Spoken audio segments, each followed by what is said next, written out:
Today we're going to take a look at a quick safety check to do on your bike before any sportive or event, or any time the bike is out of your control. So even if you go and you leave your bike into a bicycle shop to be repaired, or if you're on holidays and you rent a bike, this is a really good safety check to do to give you confidence in knowing that the bike is safe to use when you're out on the road. So we begin by looking at the handlebars and making sure that they're tight. To do this, we first grip the front wheel between our knees, and putting our hands on either side of the handlebars, we try twisting left and right, rotationally left and right. This is ensuring that the bolts back here at the back of the handlebar stem are tight and that the stem is secure on the fork itself. Next, we put the palms of our hands on top of the brake levers and push down firmly. And this is ensuring that the bolts at the front of the stem are tight, so that if you hit a pothole or a cat's eye or a stone out on the road, that the handlebars aren't going to dip down away from you. Next, we check the brakes. And to do this, very simply, we just pull the brake lever as tight as you possibly can,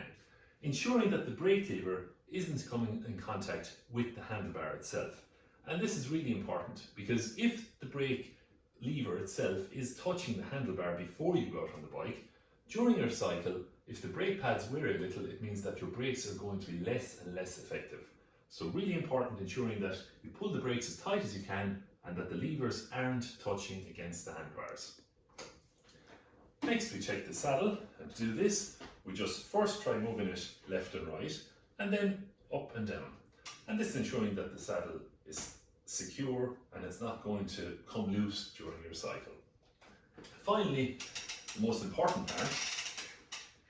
is to check that your wheels are tight.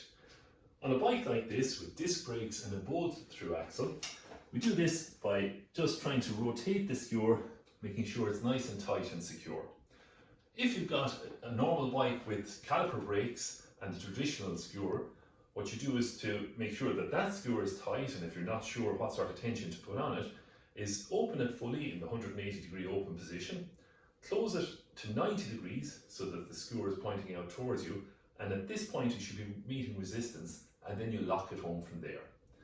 The position of the skewers is also important, that the rear skewer should be positioned between the chainstay and seat stay, or else vertically down,